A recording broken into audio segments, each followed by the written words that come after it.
Hay algo profundamente inquietante y a la vez magnético en las desapariciones inexplicables, ¿verdad? Son como agujeros negros en la narrativa de la historia, enigmas que, bueno, perduran y nos desafían. Así es. Nos atraen precisamente por eso, por la ausencia, por la historia que no está completa. Y el material que revisamos hoy nos propone justo eso, una exploración a fondo de varios casos históricos de Estados Unidos que son particularmente desconcertantes. Vamos a intentar entender por qué siguen resonando tanto tiempo después. Exacto.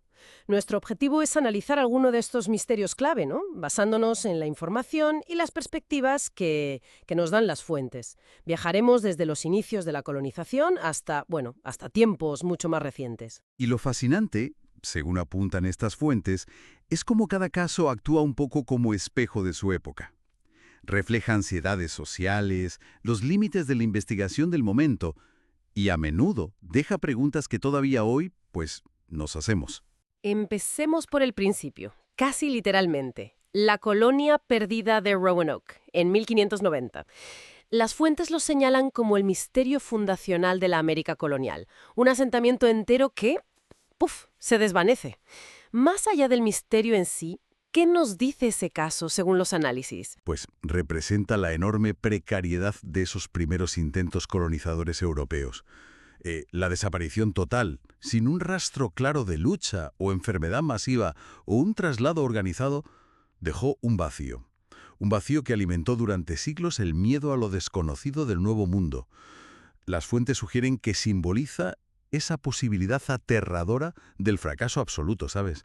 De ser borrado por un entorno hostil o desconocido, ya fuera por conflicto, asimilación o alguna catástrofe. Un miedo fundacional, claro. Y si damos un salto a un entorno ya más urbano del siglo XIX, tenemos el caso de Mary Rogers en 1841.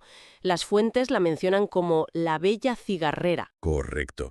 Le pusieron ese apodo porque trabajaba en una tabaquería muy popular de Nueva York. Su caso, bueno, el hallazgo de su cuerpo en el río Hudson, sin una explicación clara, se convirtió en una auténtica sensación mediática. Las fuentes destacan cómo los periódicos The Apenique y los Penny Press avivaron toda la especulación pública. Es interesante que hasta Edgar Allan Poe se obsesionó, basó su relato El misterio de Marie Roget en el caso, e incluso lo fue modificando a medida que salían nuevos datos, reales o no, claro. Muestra esa cultura emergente de la fama y el crimen en las grandes ciudades. Fascinante esa conexión con la cultura popular.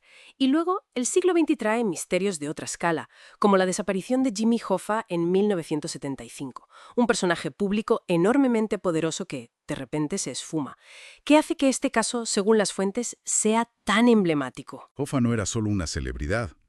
Era el líder de los Teamsters, uno de los sindicatos más poderosos, y con conexiones muy notorias y turbulentas con la política y el crimen organizado.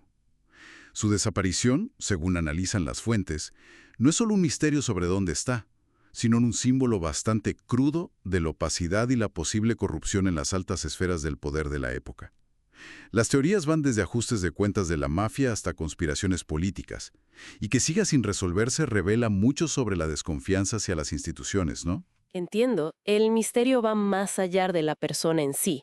Pero esta fascinación por lo inexplicable no se quedó en el siglo XX, ¿verdad?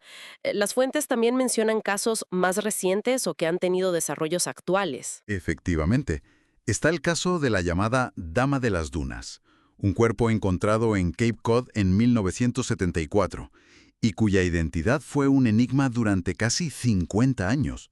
Hace poco se la identificó como Ruth Mary Terry. Las fuentes lo usan como ejemplo de cómo alguien podía, hasta no hace mucho, desaparecer casi por completo de los registros. Y también, claro, de los avances forenses que ahora permiten resolver algunos de estos casos fríos. Y también se mencionan los casos Missing 411. ¿Qué son exactamente? Suena un poco a código, ¿no? Sí, es un término que popularizó un investigador, David Paulatz. Las fuentes lo describen como una serie de desapariciones muy desconcertantes, ocurridas sobre todo en parques nacionales y zonas silvestres de Estados Unidos, desde los años 80 más o menos. Lo inquietante, y que las fuentes recalcan, son los patrones extraños. Gente con experiencia que desaparece en condiciones climáticas a veces buenas, y a menudo los encuentran en lugares de acceso súper difícil o sin una explicación lógica de por qué estaban allí. Generan todo tipo de teorías, claro, desde las más mundanas como accidentes o animales hasta las más Extrañas, precisamente por esa falta de respuestas convencionales. Entonces, al examinar todo este material, bueno, parece que emerge un hilo conductor claro. La persistencia de estos enigmas y nuestra incapacidad para apartar la mirada. Exacto. Hemos repasado ejemplos que abarcan siglos, desde la vulnerabilidad colonial, pasando por la intriga urbana del XIX, las luchas de poder del XX, hasta estos patrones desconcertantes en entornos naturales más recientes. La variedad que presentan las fuentes es un testimonio de lo polifacético que es este fenómeno. Lo que nos deja con una pregunta final, quizá la más importante que se desprende de este análisis. ¿Por qué? ¿Por qué esta atracción tan profunda y duradera? Pues, más allá de la simple curiosidad, quizás lo que estas historias nos enseñan, como sugieren las fuentes indirectamente, tiene que ver con nuestra relación con la incertidumbre, con los límites de lo que sabemos.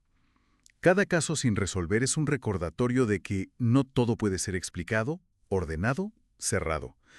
Tal vez nos fascinan porque nos obligan a confrontar la posibilidad del caos, de lo irracional, o simplemente de los límites humanos frente a la inmensidad de lo desconocido. ¿Qué dice de nosotros mismos esa necesidad casi compulsiva de llenar esos vacíos narrativos? Es una reflexión que, bueno, queda abierta.